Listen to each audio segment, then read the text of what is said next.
On Friday, President Donald Trump demanded unconditional surrender from Iran. His enemies have seized on that statement to sow panic, predicting a new economic blowout which will deliver the midterm elections for the Democrats.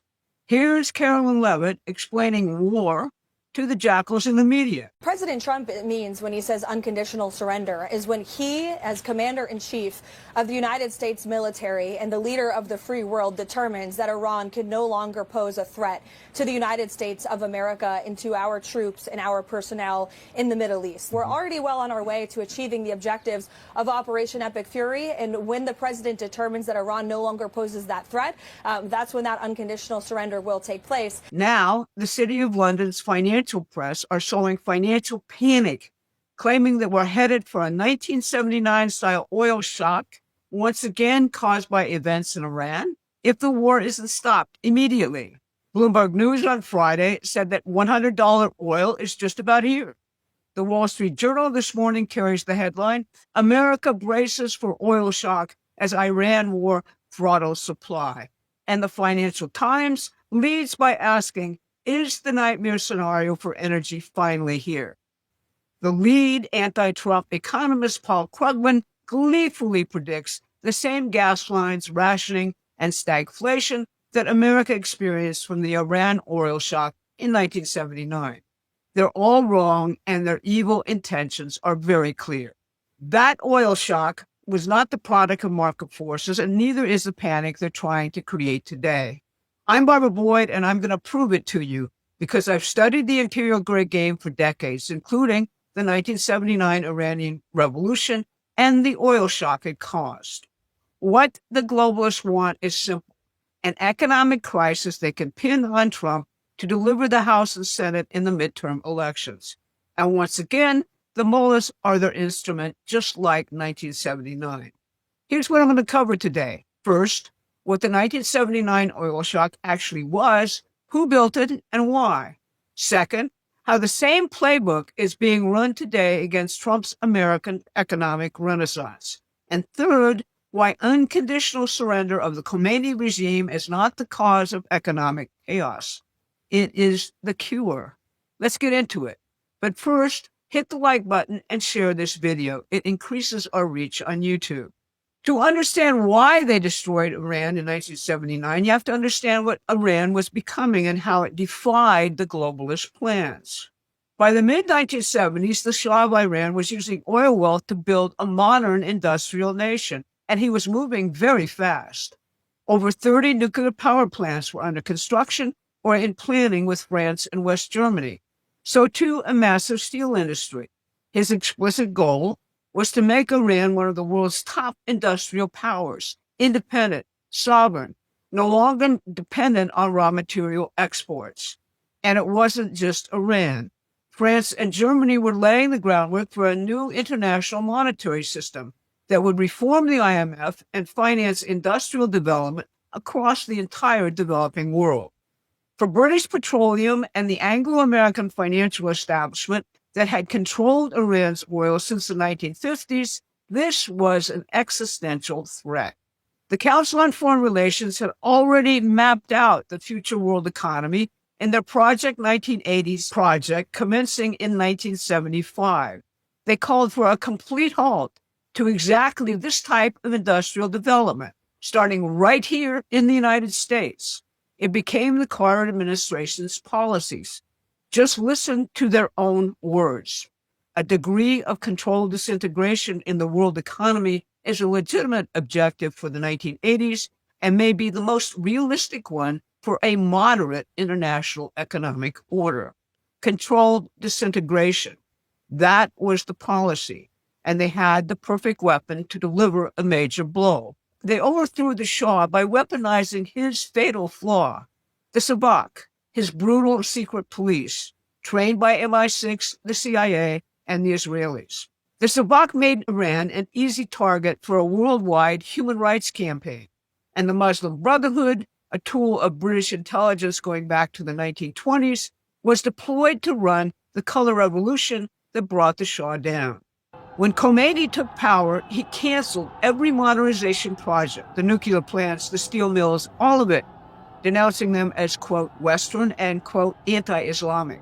The resulting oil shock caused by the supply disruptions from Iran and panic chatter in the financial press shattered the economies of France, Germany, and the United States. And it worked exactly as they planned it. The City of London's banks profited from the speculative oil spot market and the control of insurance and settlements on all energy and raw materials throughout the world. The City of London engineered the crisis and they cashed in on it. That is the history they don't teach. It's what we do at Promethean Action every single week. You can get ahead of events by subscribing to our free newsletter.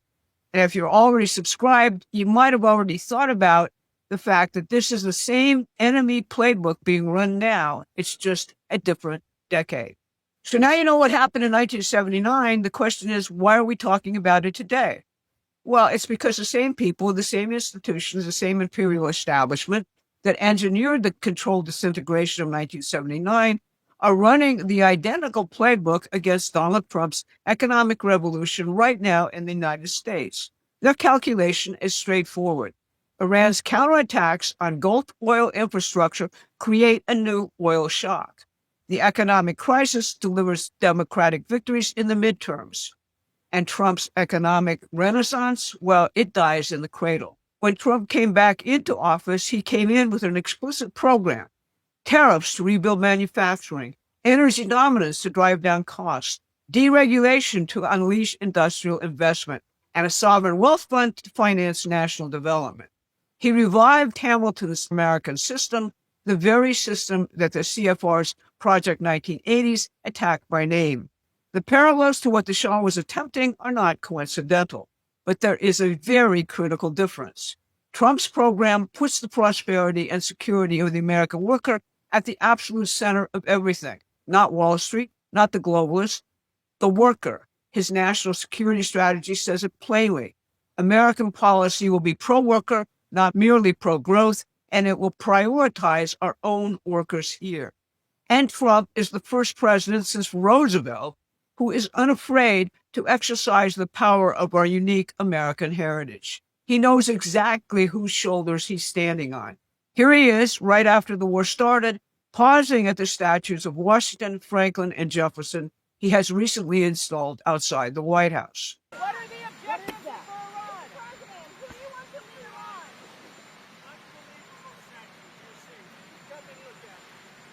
Mr. President, talk to us about Iran. While the globalist press screamed about oil shocks and stagflation, the President of the United States was standing with the men who built the most powerful economy in history out of a post-Revolutionary War bankruptcy. That is not a coincidence. Our oil and natural gas supplies are at a peak based on Trump's policies, and we have taken steps to use our own programs to ensure ships going through the Straits of Hormuz, and we've offered naval escorts. There is absolutely no real reason for an oil shock precisely because of Trump's policies. Trump also came in with an explicit security doctrine and open borders and the drug trade, exit the permanent wars, and prioritize our own hemisphere.